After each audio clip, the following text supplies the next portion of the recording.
Ladies and gentlemen, you are about to be plugged in with Uncut Live Productions with Kenneth Clark. Constituents within gorgeous Prince George's County, Maryland, are fed up with the senseless brutality that keeps happening from police officers who are supposed to serve and protect its constituents. Why is it there is no accountability for those in law enforcement? This gotta stop, y'all. It's time to stand up, stand tall, stand strong, and stand for justice.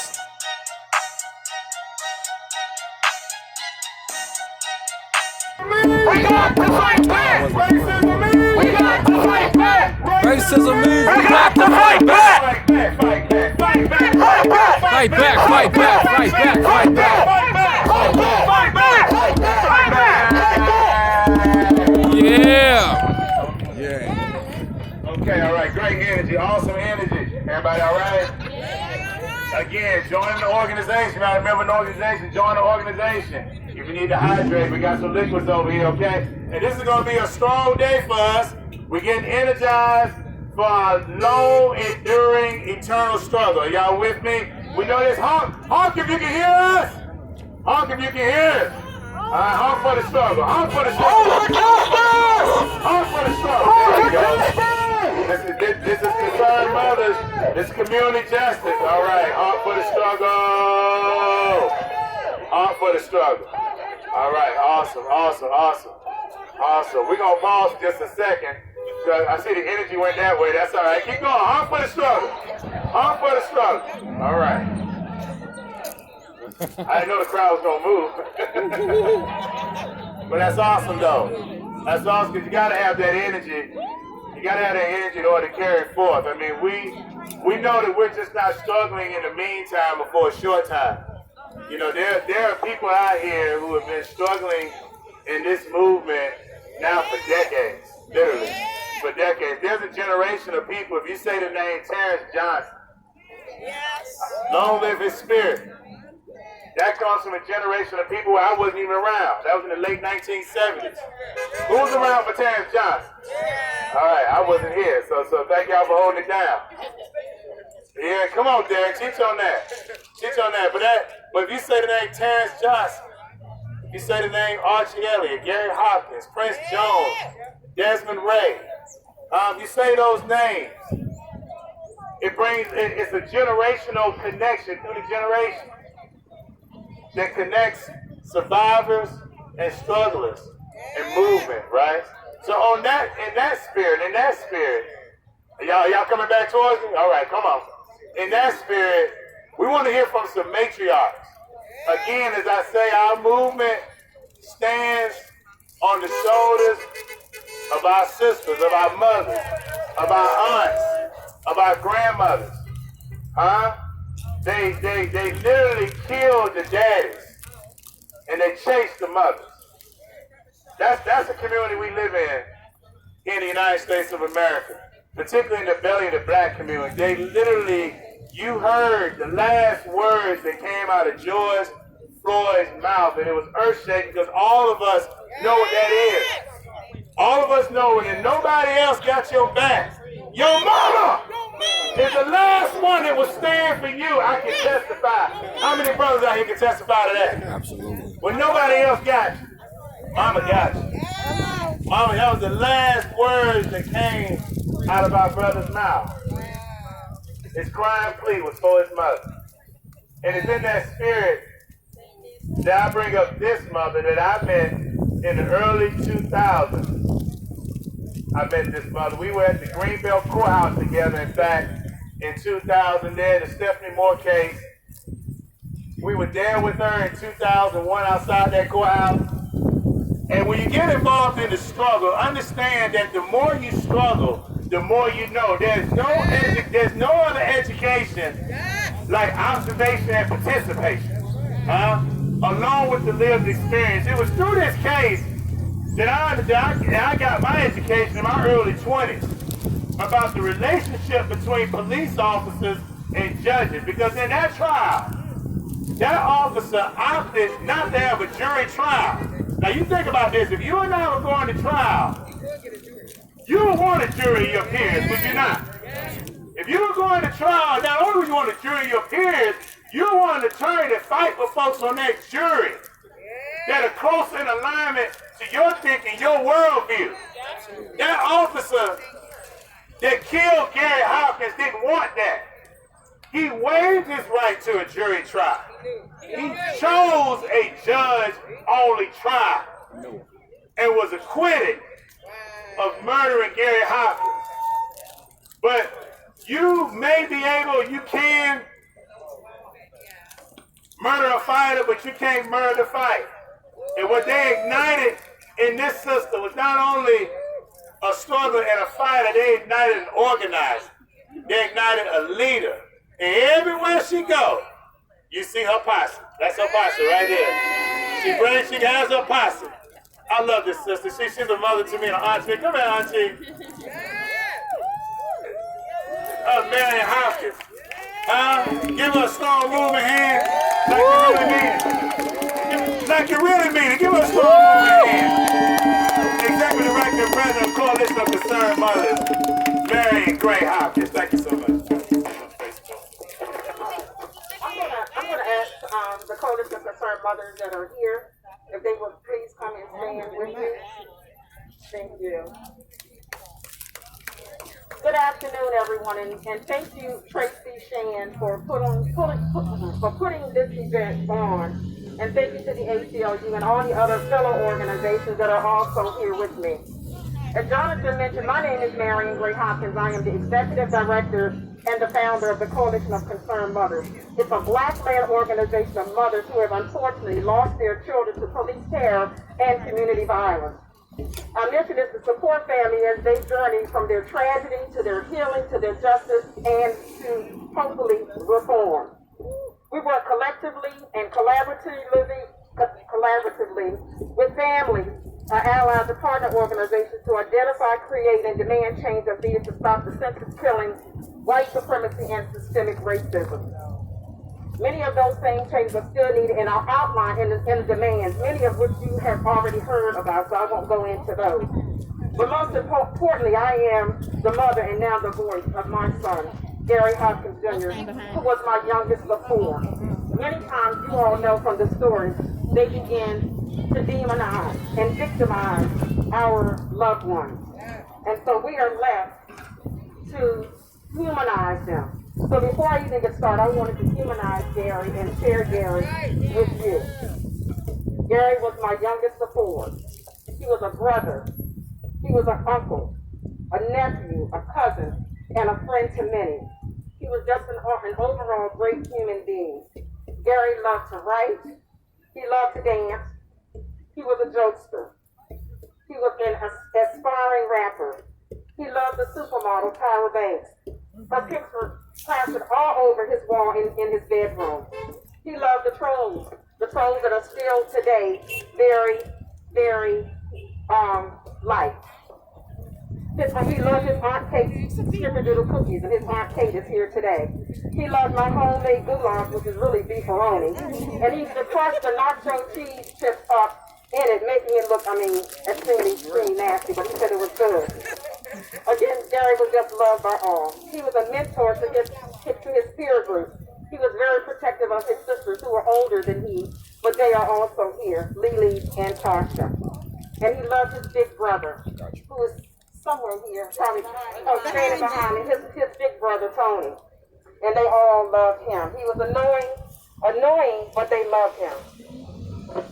His story is 21 years old, but it's so much like the many scripted narratives by police officers that you've heard today, and some you have heard around this nation.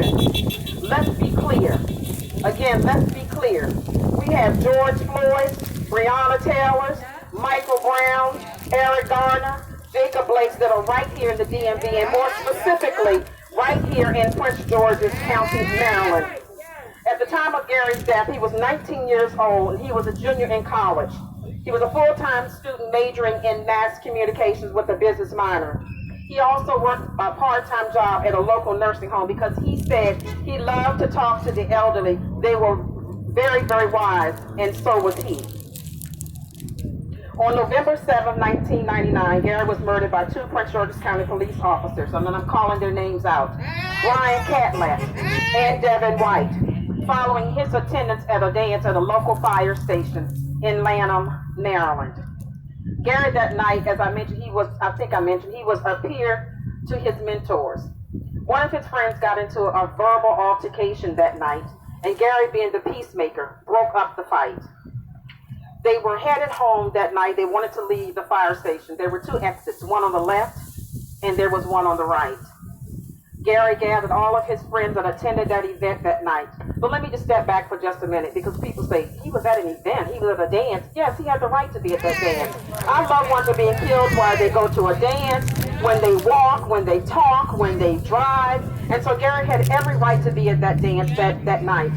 I mentioned that Gary worked a part-time job. His supervisor hosted that dance that night, and Gary was there because he was having a very difficult time, because just 16 days earlier, I lost my husband, his dad, to metastatic stage 4 bone cancer. And Gary was enjoying himself. As I mentioned, he loved to dance, so he wanted to party that night. His supervisor invited him thinking that it would help Gary because he was having a very difficult time with the death of his father. And so as they were trying to exit the fire station, or getting ready to exit, Gary, as I mentioned, was a jokester, always playing jokes. He had his friend wind the window down in the car. He was a passenger in the back seat. He sat on that window ledge of that car because he wanted to make certain every one of his friends were safe. As Gary looked back to make sure they were still in place, the police officer, Devin White, got out of his patrol car, blocked him from exiting, and put that cold gun to Gary's head in November. He put that pistol to Gary's temple, and Gary moved it away from his head. He was moving about.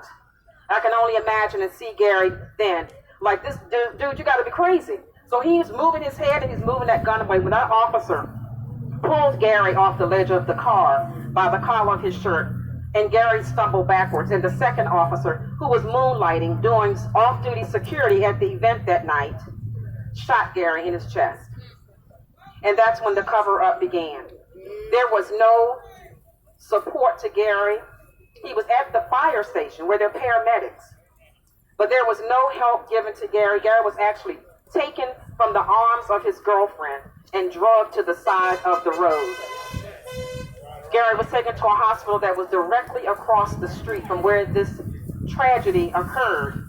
And when I drove up after hearing from his girlfriend that he had been shot, under no way did I think that Gary had been shot and killed. So the cover-up began. I went to the hospital, and these are stories that you all have heard, because again, the narrative never changes. The narrative is in fact scripted. If you listen to some of the stories 21 years later, you're hearing the same thing. You heard earlier, Tracy mentioned her brother. What did they say? He lunged at me with knives. I thought they had a weapon. So the stories never change. That event for me was my reason that I began the activist work, and thank goodness for the Prince George's People's Coalition of Police Accountability, Jonathan Hutto, and many others, Dorothy Elliott, who's also here to speak, saved me, and they supported me through the entire event. But many will say that because I received an indictment, that was good, but convictions is what we need. We don't just need indictments, because you'll probably hear from another mother who lost her son, Beverly Smith. Often they say you can indict a ham sandwich. So whatever they presented, they received the indictment. But we go to court. Jonathan mentioned we had a judge hearing. We sat there for 7 days. His testimony was brought about with an inattentive judge. But on that final day, for them to say, that judge to say, I've heard enough. I'll be back after lunch with my verdict. And of course, acquitted that officer on all charges.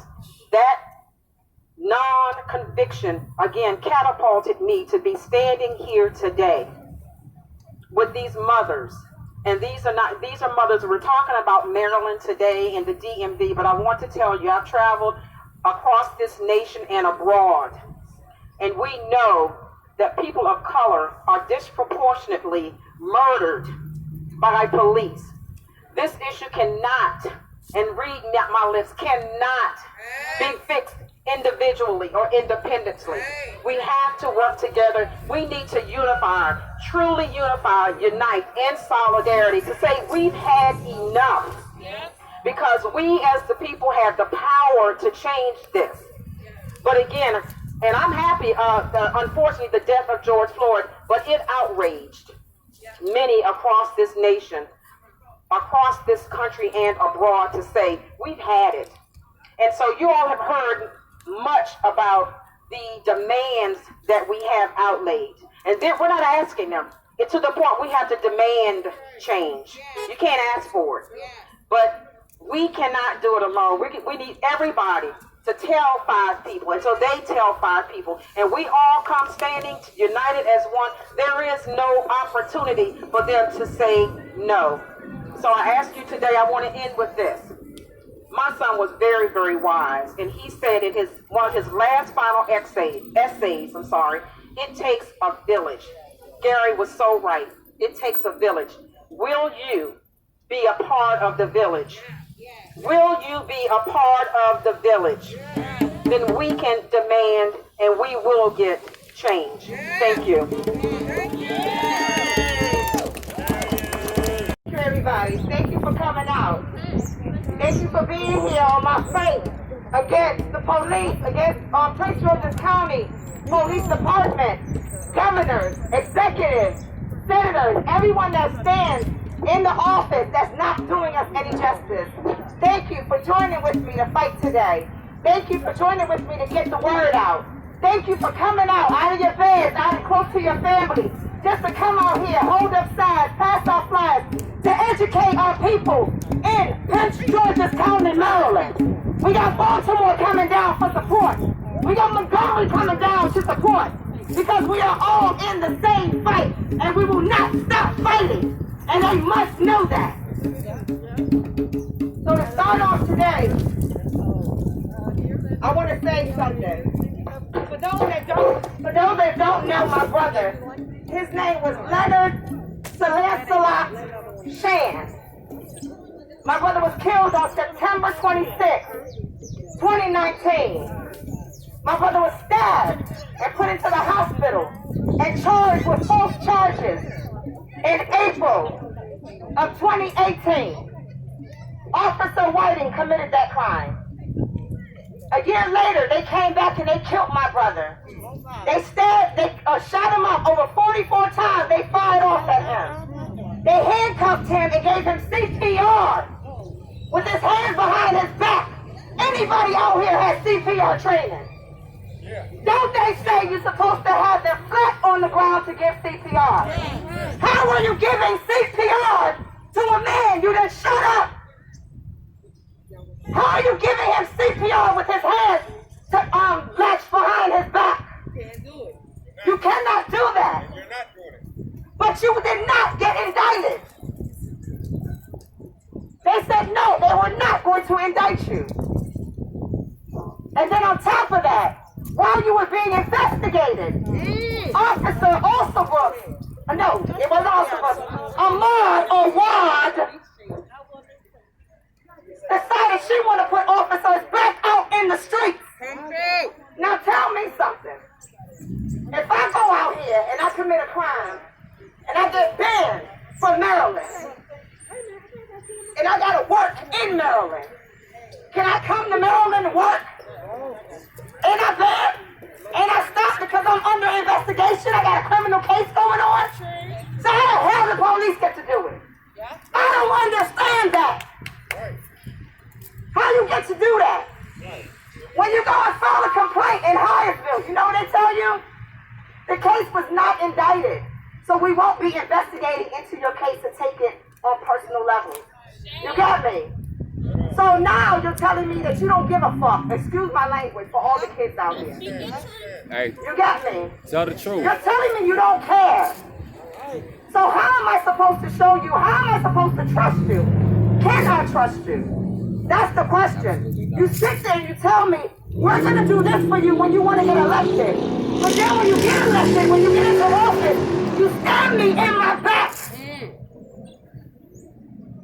You stab me in my back and you leave me for dead. So how am I supposed to trust you? You hire police officers and you train them to fight against the citizens that they are supposed to protect. And you hire officers that are racist towards black people and Latinos, and you put them in our neighborhoods Come on. to murder us and kill us. And then you want to sit back and say, what can I do? When we tell you to repeal the law enforcement bill of rights that is causing the problem. Come on. What do you say? Come on. We need to put something in replace of it. Where is that? Come on. When you created it, did you have something else? Right. So why can't you repeal it and start from a fresh place? That's right. You got me? Come on. But if you want some ideas, you know what you do? The same way how you went out to the community and you went to the citizens and you said, vote for me. Come, I'm here to protect you. The same way how you can go out into the community and say, hey, what do you think I can do in replace of the law enforcement bill of rights? Ask us and we will tell you. Come on. We need transparency in the police department. How many people have been in a job, or no, better yet, let me tell you something. How many people have dated a man, women, and your man don't tell you nothing? You're always wondering, what's going on? Don't that frustrate you? Yeah. Men, how many of you have dated women? And you look at her and say, hey, where you going? She says, out. Don't that bothers you? To everybody it bothers. That's what the government is doing to us. What are you doing? We got our private executive meetings. We cannot let you in right now. As soon as we're finished, we'll get back to you. How does that make sense when I'm the one that elected you? I'm the one that's paying the taxes that's actually paying you. Come on. Why can't you let me know? And I'm the same one that's sitting here putting money in your pocket so that you can be able to protect and defend me. Come on. You got me? That doesn't make no sense. Okay. Point blank.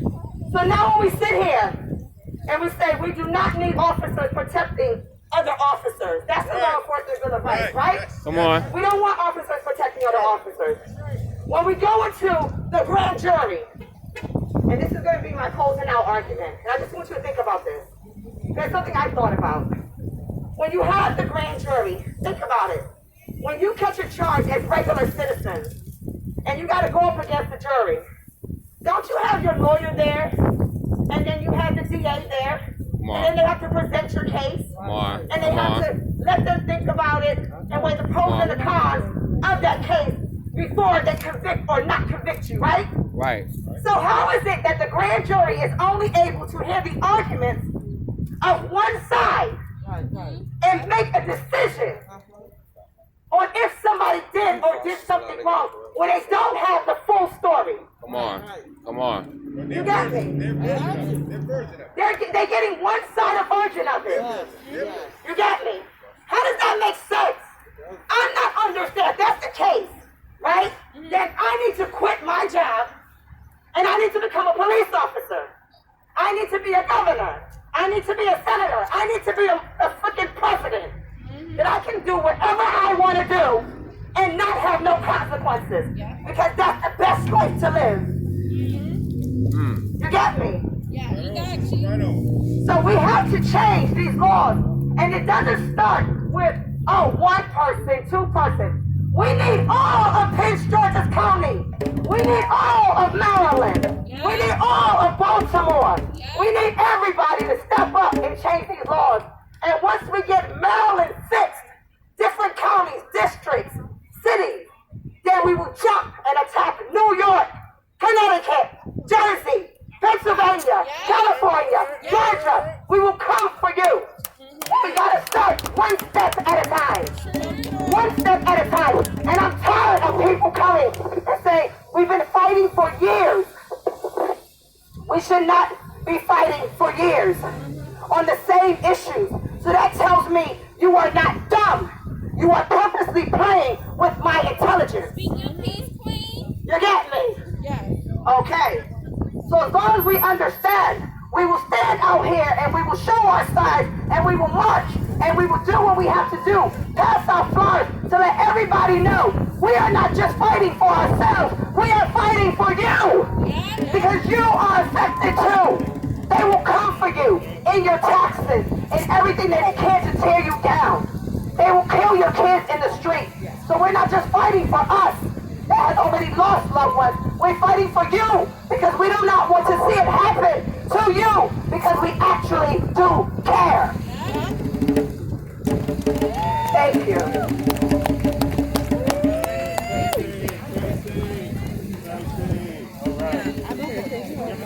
Give another strong moving hand. Give another strong moving hand to Tracy Shan. Give it up for both. Drop the slide. Give it up for her like you really mean it. Give it up for Tracy Shan like you really mean it.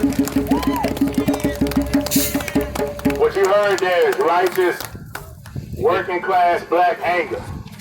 Righteous indignation. Yes.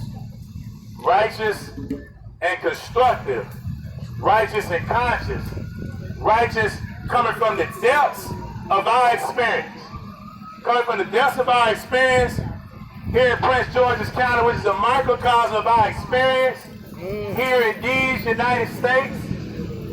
It is an eternal struggle. It is an eternal struggle. Understand that. What you have just gotten involved in, what you are continuing to be involved in, is an eternal struggle. Because at the foundation of this nation is what? Genocide and slavery. And determines everything that happens to us in this society. It's an eternal struggle. And so we're going to keep moving forward.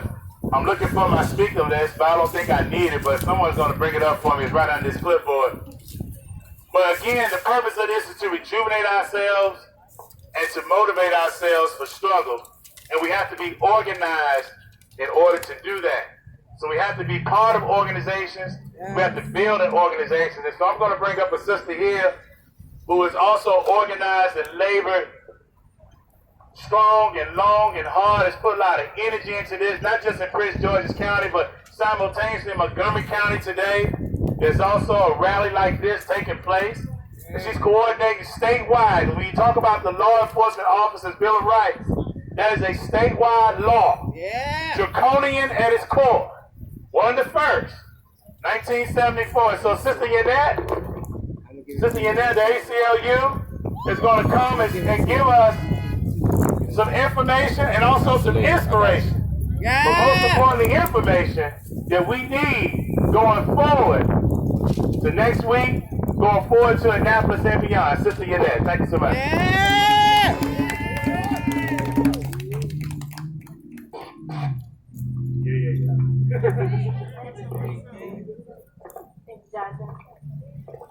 So as Johnson said, the fight and the struggle is eternal. Policing in this country started out slave patrols, and that's exactly the manner that they're acting this way today. The system is not broken, it's working exactly how it was designed to do. Especially here in Prince George's County. Because racism in this county is not new, it is institutionalized, as it is everywhere else. From 1972 to 1977, Prince George's County Police Department killed 56 residents. In 1974, they enacted the Law Enforcement Officers' Bill of Rights. They try to tell us it's because officers were concerned about their due process rights, or that it was because of labor rights, but that's just not true. Because we can't ignore the social and political climate of that time, and it has not changed since then. It is a law designed to keep officers from accountability.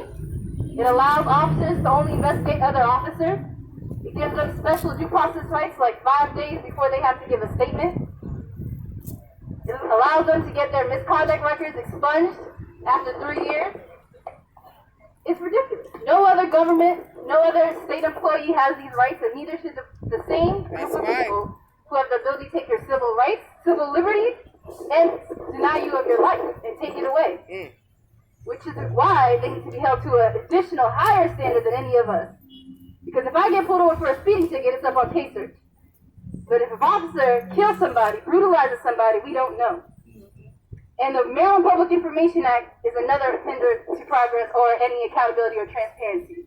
If you file a police complaint, you can't even get your own statement or find out how your investigation or how your complaint was investigated, whether it was slow walked or investigated at all.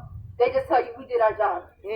You can't find out if an officer who killed your son or your daughter was involved in other murders or abuses in the community prior to that, or even after that. The community can't know. Defense attorneys can't even find out if the officer in their case, the sole witness in their case, has a history of lying to the courts. They can't even find that out. So we need to revisit the Maryland Public Information Act and allow disclosure over police misconduct and investigatory records.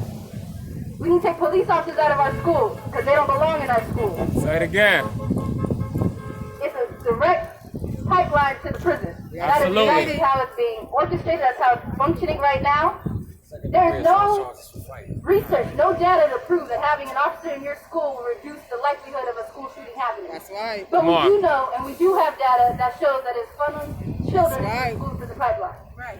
In Maryland, just last year, we had 3,100 arrests of students, 70% for school fights, for kids acting like kids. And the majority of them are black. And it is not an accident. It is not. That's It right. is on purpose. That's If right. you look at the counties that do have school resource officers, police officers in schools, it's mostly the black schools. If you look at Howard County, it's mostly the black schools that have officers in their schools. Come on. It is by design. By design. Second, third, we need to establish a use of force limit because Maryland is one of 9 states without a use of force limit. It gives officers way too much power to say they did what the abuse or the force that they used was reasonable. It wasn't reasonable. We need to look at whether it was necessary. The totality of circumstances determines whether they put themselves in a position where force was even necessary to begin with. Officers need to be subjected and held accountable for not intervening when they see another That's officer being involved in abusing another citizen or resident in this That's county right. and throughout the state and around the country. But Maryland is one of 9 states that doesn't have that. So we call on the Legislative Black Caucus and all of the legislators in Maryland to sign on to our demands, to support the community who's out here and has been out here asking you to fight with us. But because you cannot do it alone, and they solely have the power to make these things happen. You all elect them every 4 years. Yeah. Next election is in 2022, June 2022. And you all need to remember who shows up and who doesn't. That's And right. hold them accountable. And That's before we right. move on to the next speaker, I'm going to go through and say every name that we have at least a record of that has been killed by police in Maryland. Because there's many more we don't know. And this is just going back to what, 2014? It's about 10 years. 10 years. Not that long ago. But like I said, between 72 to 77, Prince George's County alone killed 56 residents. We don't even have that data, or at least I haven't seen it for the rest of the state. So there's more people we have lost than we know of, but I'm going to read the names that we do know of, and we're out here to prevent any more from happening moving forward. Albert Denton, Alan Harvey, Angel Chiwongo, Angela Randolph, Anthony Anderson, Anthony Hammond, Anthony Howard, Anthony Stokely, Anthony Trice, Anton Black, Archie Elliott III, and I meant Anton Black would have been 21 years old today, but he was murdered 2 years ago. So Archie Elliott III, Arnett Myers, Ashanti Pickney, Hams Manley, Bernard Lofton, Billy Rucker, Briette Duffel, Dondre Johnson, Chandler Julius, Charles Smith, Chester Crestwell, Chiwanga Angel, Christopher Brown, Corey Joyner, Curtis Deal, John Graham, Dale Graham, Darren Hutchins, Darrell Brown, Dayton Harbor, Delrick East, DeAndre Dorsey, Derek Selman, DeVell Johns, Devontae Bowen, Devon Bateman, Dante Bennett, Dwayne Williams, Edward Bright Sr., Elijah Clay, Emmanuel Oates, Emmanuel Otuga, Eric Garrison, Eric Harris, Eric Stokes, Tar Tanzimore, Benjo Rahenzo, Fanon Burhay, Bilal Olajate, Freddie Gray, Frederick Miller, Gary Batonio, Gary Hopkins Jr., George King, George Rose, Glenn Kydell, Gregory Campfield, Hakeem Muhammad, Zakai Colson, James Riddell, James Brown, James Coleman, James Norris, James Peoples, James Quarles III, Jeffrey Alston, Jeffrey Morrow, John Figgins, John Monroe, Jonathan Lyles, Julius Chandler, Kareem Ali, Kareem Morgan, Keith McLeod, Keston Lewis, Kevin Burson, Kevin Mason, Kamani Johnson, Corrine Gaines, Cottrell Newsom, Larry Hooker, Lamar Douglas, Leonard Chan, Leo Young, Mark Blocker, Marquise Wims, Mason Haley, Matthew Woods, Maurice Holman, Maurice Johnson, Michael Bailey Jr., Michael Miner, Michael Woody, Nikias Pagana, Maya Hall, Nathaniel Safaris, Patrick Fisher, Patrick Tony, Percy Holland, Perry Webb, Prince Jones Jr., Rashawn McCray, Rashad Opar, Reno Owens, Ricky Hall, Robert Johnson, Robert Jones, Robert White, Rodney Edwards, Rodney Sims, Ronald Royal, Randolph Bell, Ryan Martin, Sheen Gamble, Sean Dean, Sharon Jackson, Thomas, Spencer McCain, Sidney Jorgens, Tawan Boyd, Terrell Young, Terrence Thomas, Terry Grant, Tavon Smith, Thomas Miller, Tilton McDonald, Tonya Buggs, Tracy Whitford, Trayvon Dobson, Trayvon Scott, Tyrone Banks, Tyrone Brown, Tyrone West, Van Johnson, Wallace Maddox, William Brown, William Green, William Trevor, Winfield Fisher III, and Yakuna McDonald. And so many more names, but again, those are just the names that we have record of for the last 10 years. And they're taking people's lives in the streets, but also in the courts. Because they're also involved in wrongful convictions. We had 3 just in Baltimore City. One officer was responsible for 4 wrongful convictions. Spent almost over 30 years of their lives based on a lie an officer told. So we need accountability, we need transparency, and we need to end the practice of police policing themselves. Because when they are policing themselves, they're really letting themselves off the hook. And so that's all I have to say today, and I'm going to turn it over. And our next speaker is going to be the amazing, the strong, and the brave Nikki Owen. Woo! Woo! Nikki! Nikki! They called you.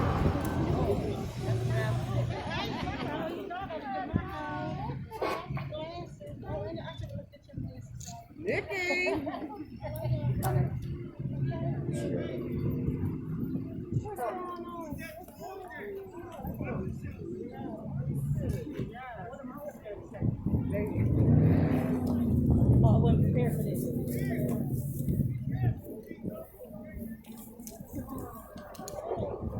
Hey you, it's great to see you. Is served. I feel like there's so many voices that have been silenced out of fear, out of lack of knowledge, that just don't know what to do when these things happen to them. So my mission and my goal is to make sure that people are informed, people are unafraid, and that people understand that they're not alone, that there are people here that are willing to fight for them and with them to get justice for the police brutality that happened against them, for any murders that happened within their family that was at the fault of the PG County Police Department. I will talk briefly about my cousin. It's really not easy for me to talk about my cousin. But I need people to understand that my cousin's murder affected my entire family. It didn't just affect his mother or his kids, it affected his entire family. We all miss him. When they murdered my cousin, they took a piece of us. They took a piece of all of us. My aunt is suffering.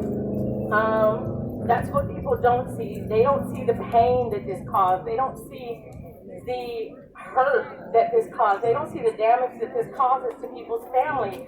What they see in the newspaper is that the police department trying to criminalize these people, trying to assassinate their character, trying to make it seem like a traffic stop is justification for murder. That because he may have had a minor crime in the past, 10 years ago, he deserves to die today. This is insane. This has to stop. And we have to be the people that stop it. We have to continue to protest. We have to continue to use our voices against the people who are... But this is not just a feel-good moment. This is a movement. This is a movement that's been going on for a long time, longer than you and I. We got to realize that. We got to internalize this. The brother talked about being connected to an organization. You know, we have to affiliate ourselves with conscientious people.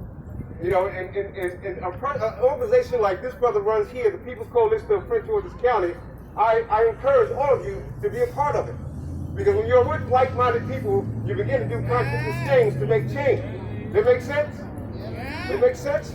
Oh yeah, oh yeah. Now again, my name is Derek Johnson. They call me Brother Malcolm. I'm an artist, and I use my creativity to try to make a difference. I run a group of actors, singers, musicians, poets, and we use our creative experiences as means to challenge and stimulate minds in hope of influencing and transforming lives towards being better. And that's what this is all about. I heard somebody say earlier, talking about the police department. I come from a family of police officers, as a matter of fact. And I made a point to engage with police officers. My brother is a police officer out in the West Coast. And we and him have been going back and forth ever since Rodney King. But we have an understanding of each other. We do listen to each other because sometimes people talk, but they don't listen. Listening is just as significant as communication. You have to listen. And so all the years of my brother and I going back and forth, ultimately we listen to each other because I know I love my brother and I know he loves me. And we understand the passion that we carry, you know? And I do, every time there's something that goes on, he sees my number coming across the call ID. I know some of the times he doesn't want to answer because he don't want to hear it. But ultimately, we do have that conversation about whatever it is. And it's a shame that there's been so many police shootings, or rather police murders, that you lose count. It's a sad reality. But we all need to involve. We all need to involve ourselves. Because I think it was Walter Fontaine, I use this daily. When we all begin to decide to do a little, no one is forced to do a lot. And sometimes a little is just showing up. It's showing the camaraderie right here for those who are suffering.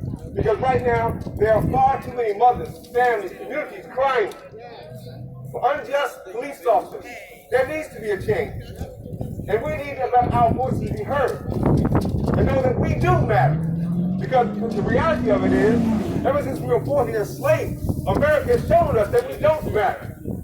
But we must continue to raise our voices and be heard. So with that said, I'm going to move on, and I say, everybody get involved. Get involved. Because with no justice, there can be no peace. No justice!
is served. I feel like there's so many voices that have been silenced out of fear, out of lack of knowledge, that just don't know what to do when these things happen to them. So my mission and my goal is to make sure that people are informed, people are unafraid, and that people understand that they're not alone, that there are people here that are willing to fight for them and with them to get justice for the police brutality that happened against them, for any murders that happened within their family that was at the fault of the PG County Police Department. I will talk briefly about my cousin. It's really not easy for me to talk about my cousin, but I need people to understand that my cousin's murder affected my entire family. It didn't just affect his mother, or it affected his entire family. We all miss him.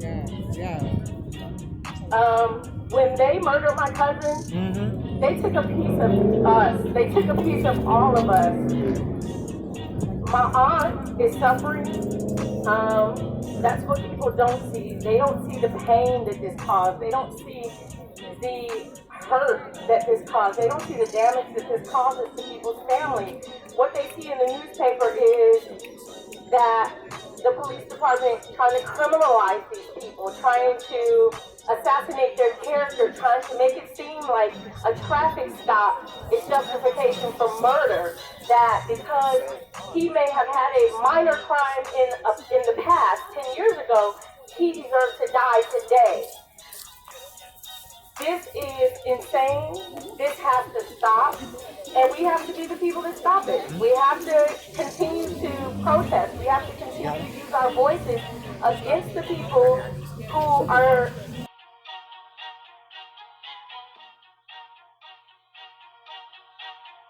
Because it is our sisters. That's the bedrock and the foundation of our community and of our struggle, huh? Am I right about that? You give a strong moving hand to that. So this sister, I met her maybe about a year, some change ago. I was on a panel somewhere in the county. We can't do it on our own. We got to get organized. We got to deal with one another in order to bring about the beloved community that we see. How's everybody? How's everybody feeling? All right.